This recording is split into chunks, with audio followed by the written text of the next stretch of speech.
When people talk, listen, man, I'm going to raise that red flag.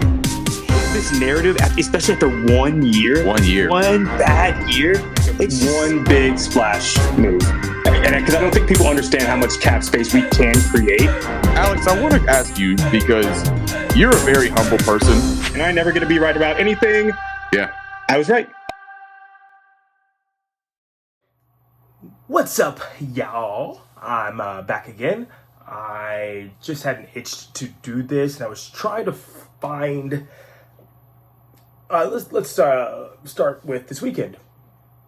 So this weekend, I went to the Jets-Panthers game, which was awesome that we won, but it was such a boring game. It was pretty ugly as far as play calling, as far as execution. I mean, we were just definitely better at the end of the day. It's not like we won the game. It's more like they just lost it. But I don't want to take away from our guys because it's going to give us confidence moving forward. Beating an NFL team of any caliber is a big deal. Winning 3 in a row is a big deal, no matter what. So let's celebrate. That's awesome. I did kind of say what our weekly advantages were as far as what teams we would be more likely to beat based on travel, based on looking ahead, based on coming off bye, that kind of stuff. So after 7 games, I said we had 3 advantages and 3 disadvantages and 1 neutral. So we've won the 3 advantages, the 1 neutral, and lost the 3 disadvantages. So it kind of like one big takeaway from that is that schedule matters. People that make the schedule have a big say on who wins and loses. That simplifies it a lot, but it's true. So we kind of got screwed a little bit with our schedule, but our strength of schedule isn't awful. We are entering the Bills, who are coming off of bye, and they're really pissed off. So I highly doubt we win against the Bills, even though we are at home. But who knows? We'll see. It's gonna be what I will say is, like, here you go, Canales. Here's your chance. Show us what you got. Because it doesn't seem like Bryce is gonna play. Pretty. Oh wait, maybe he does. I don't know. I'm not gonna say. I don't want to write anything up. That's pessimistic. So here's what I wanted to do. I just wanted to find historically teams that come from, I don't say bottom feeders, but kind of like below average, and then they get a new coach and a new quarterback, and kind of how a historical precedent to what we should see from this team. And man, it's unbelievable how close these situations are. And man,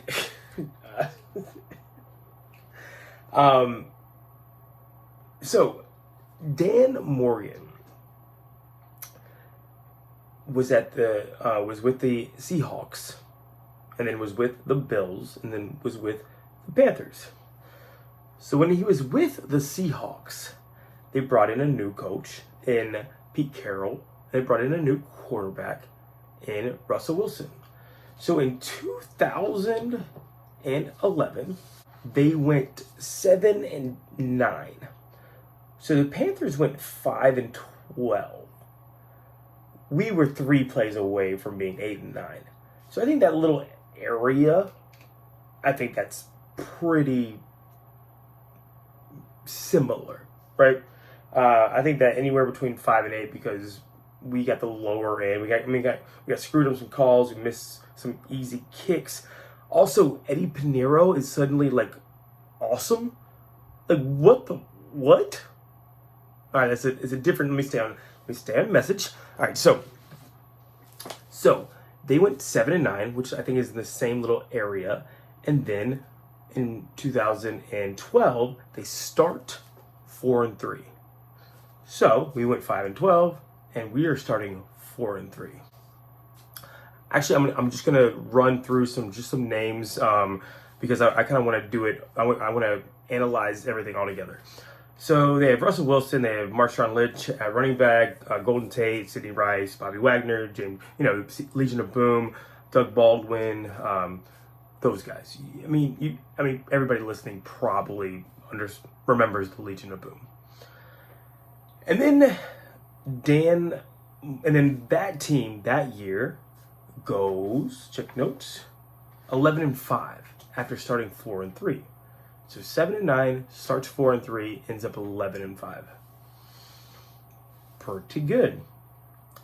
So then Dan Morgan ends up going to the Buffalo Bills.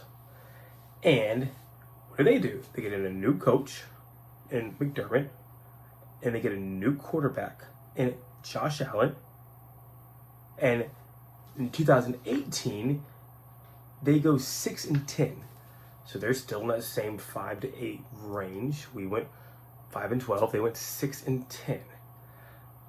Then in 2019, they went 10-6. And they had guys like Josh Allen, Deion Dawkins, Tremaine Edmonds, Jordan Poyer, Travis White, Zay Jones, yada, yada, yada. So, new coach. We, as the Panthers, have a new coach and new quarterback. I mean, he's in his rookie deal, his third year. So, I wish I was savvy enough to come up with this ahead of time, because history always repeats itself. And I'm going to show you how easy it is if you look for the right things to predict the future. Because this ain't coincidence. So I'm gonna break it down as much as I can. So we're talking about the 2012 Seahawks, we're talking about the 2019 Buffalo Bills, and now with the same, he was in GM with the Bills, but Dan Morgan is our GM now, and he's with those two teams. So, in those years, let's just start at quarterback. So we're starting at quarterback. Bryce Young is 24 years old, considered small, and has a turnover problem. So Russell Wilson in 2012 was 24 and small. Didn't really have a turnover problem because they kind of took it out of his hands. Josh Allen was 23 in 2019 and had massive turnover problems. Take all of that away. Let's just go with age. They were young quarterbacks with young coaches, 24, 24, 23. In the year that that we'd technically be in right now. So, I go over the positional values. So let's say that they know that. So let's say they go after offensive line. Let's look at their left tackle. The left tackles we have Icky. He's 25 years old. They had Deion Dawkins, who's 25 years old, and Russell Okung, who was 24 years old. And they were all high picks. They spent a lot of draft capital on them. So we're looking at the quarterback is 24, 24, 23, and the left tackle is 25, 25, 24. Coincidence. So let's go and look at the defensive line, because that's the next in our little algorithm. So we paid Derek Brown. Derek Brown's 27 years old. That's who we built this offensive line, or defensive line around. But there's guys everywhere, right? So we have Derek Brown. This is just like the force behind it. We spent the heaviest draft capital on him. So Derek Brown is plays end and tackle. Would have been selected for playing 3-4-4-3, but he is a stud and he's 27. Well, Bills had Jordan Phillips, who was 27. They drafted Ed Oliver too, but we also drafted, and they drafted him early. We also drafted young defensive linemen, and then there was the highest draft pick on the defensive tackle, defensive end part of the Seahawks. I think they're all good, but I just wanted the highest draft pick, and that was Branch, who was 28. I could have sent a Medbane, who was 27. So we're talking about the strongest interior defensive linemen on all those teams were Derek Brown, 27, Jordan Phillips, 27, Medbane, 27, or Branch is 28. So we're within a year of all these guys, right? So let's go back to the offensive line. Who's been super impressive right now? Kate Mays, our center. The center we wanted.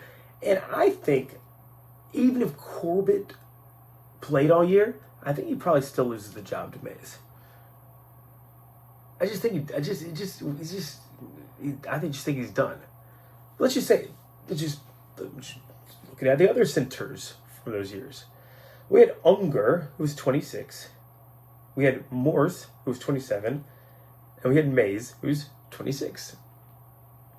We're still a year apart. And let's just pick it up a little. Let's go to the main running backs that started the year. We got Marshawn Lynch, 26. Chuba Hubbard, 26. And TJ Yeldon, who was 26. They also all drafted rookie running backs that same year. We had ETN, 21, Singletary, 22, and Turbin, 23. So that's the biggest gap we've gone to so far. Let's look at receiver. There's a bigger gap in age, but they're built with the same kind of thought. We had Sidney Rice, who was 6'4", and an early pick. Tet, and Sidney Rice at this point in time is 26. We had Tet, who's 22. So the age is different, but Tet is 6'5", under 22. And then in 2019, there wasn't a guy that tall on the Bills. So I looked at the year before. They wanted that guy. They wanted that big threat in the red zone. And they decided to go after 26-year-old Kelvin Benjamin, who was 6'5". So that just didn't work out. But it was the same thought process. 6'5", 6'5", 6'5", red zone threat, right? And then look at the big slots that they had. Just the great route runners that are just the guys that kind of overproduced. So the only one that was actually drafted was Isaiah McKenzie, who produced pretty well in 2019 for the Bills. He was a 5th-round pick. Well, the Panthers, and he was, checks notes, 24. Well, the Panthers had big slot Coker, Jalen Coker, who was undrafted, 24. And the Seahawks had undrafted Doug Baldwin, who was 24. They were all pretty much the slot receivers for those teams. And they're all 24, and they're all late shots, not shots in the dark, but like kind of found out of nowhere, right? So let's keep on going with receiver. Because it's so insane. It really, really is. Let's say the second tier receiver, the second receiver, they're all guys that were drafted pretty heavily. They're all pretty much the same age. You had Zay Jones, Let's go ECU, 24. Leggett, 24. Golden Tate, 24. And they were all the number 2 receivers at that time. Golden Tate ended up, actually, Baldwin might have taken that job as number 1, but Sidney Rice was supposed to be that X guy. So let's keep going. They all had 26, 27 vet tight ends that they kind of were moving on from, but they were the vets in Zach Miller for the Seahawks, Croft for the Bills, and Tommy Trimble for the Panthers. But they all drafted rookies. And you have, listen to this, you have 6'5", 255, 22-year-old Luke Wilson. You have 6'5", 258 Mitchell Evans, 22. Dawson Knox, 6'5", 254, 22. They all drafted 22-year-olds. And they were all 6'5", and they were all between 250 and 260. That's how precise they all built the same team. And let's keep going. They all found a linebacker, right? So we have Wallace, who is 22 years old. They drafted Edmonds, 21, and Bobby Wagner, 22. They're all young, theoretically ascending linebackers. Let's keep going. They all had a fantastic cornerback 1. Richard Sherman, who was 24. J.C. Horn, who was 26. And Tre'Davious White, who was 24, and 26. And then let's go to strong safety. We had 28-year-old Jordan Poyer. We had Mo Rigg, who's 26, and we have safety Cam Chancellor, who's 24.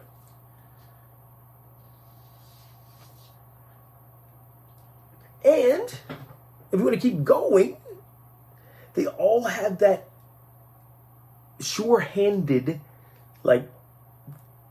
smaller guy to get them in certain spots, right? We brought in Hunter Renfrow, who's 29. They brought in, for the Bills, Cole Beasley, who's 30. And then they brought in Braylon Edwards on the Seahawks, who's 28. It is so eerily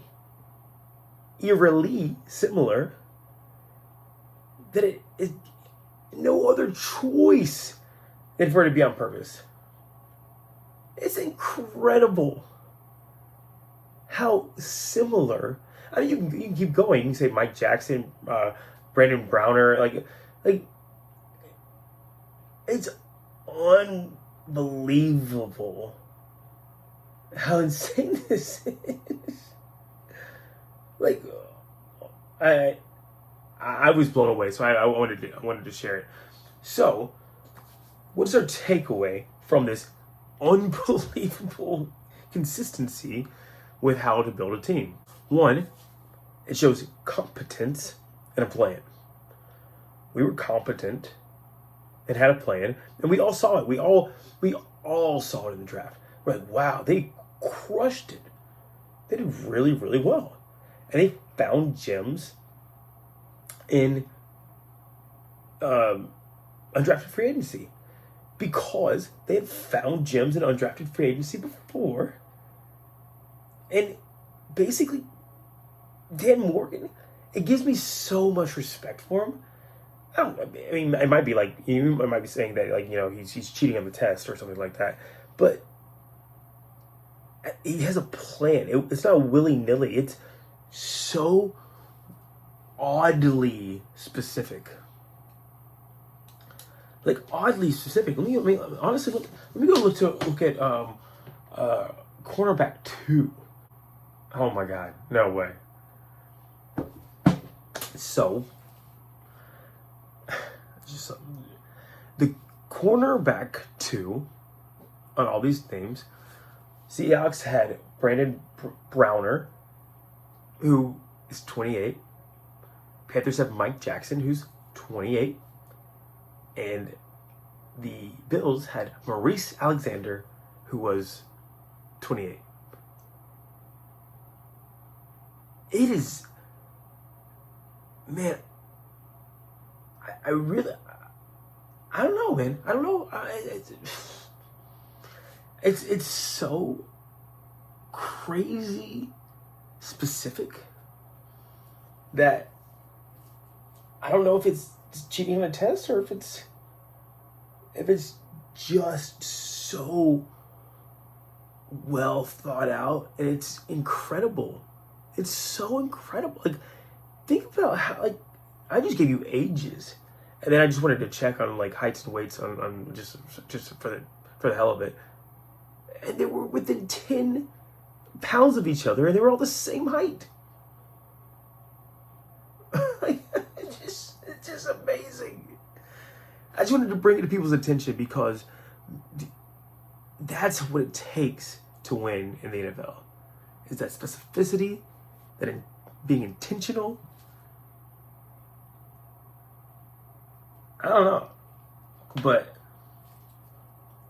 even if you just take all of that out, Dan Morgan had new coaches with new quarterbacks, 3 different stops. The first year, I think one was the second and third, but let's just say the first year, the Bills were 6-10, the Seahawks were 7-9, and the Panthers were 5-12. The following year, which would be this year for the Panthers, the Bills were 10-6, the Seahawks were 11-5. Where, I don't know. But the Bills started 5-2, the Seahawks started 4-3, and the Panthers started 4-3. Let's just do math on that. And I don't usually do live math, but let's just do math on that. So we'll take an average of, because we'll say the 4-3 team, we will. Let's just say let's just go in so actually we just do easy math and just say, hey, the Bills increased 4 wins, the Seahawks increased 4 wins, and wouldn't you know it, if the Panthers increased 4 wins, they're 9-8. Which is exactly what I predicted. And I really want to, everything is so specific. I kind of want to put a ton of money on just picking the exact record. I think they go 9-8. This is crazy. All right, that's it. That's all I wanted to talk about, man. I can tell you that I went to the game and it was fun. I met up with C3 Int. I want to give a shout out to Ricky Raines because I went with historical data, and it's really hard to win 3 in a row in the NFL. And if you're 0-6, you have actually a lot better chance of winning because you'll catch people in a trap game, or you just are so sick of losing that you kind of like go above and beyond, especially at home. I was nervous. I still had the Panthers, but Ricky said it was going to be easy Panthers, and it was. We tried to beat ourselves, but at the end of the day, Jets just are not good. But yeah, I wanted to come on. I waited for me to get a little quick outlet, and pretty unbelievable. So that's it. All right. Until next time. Peace.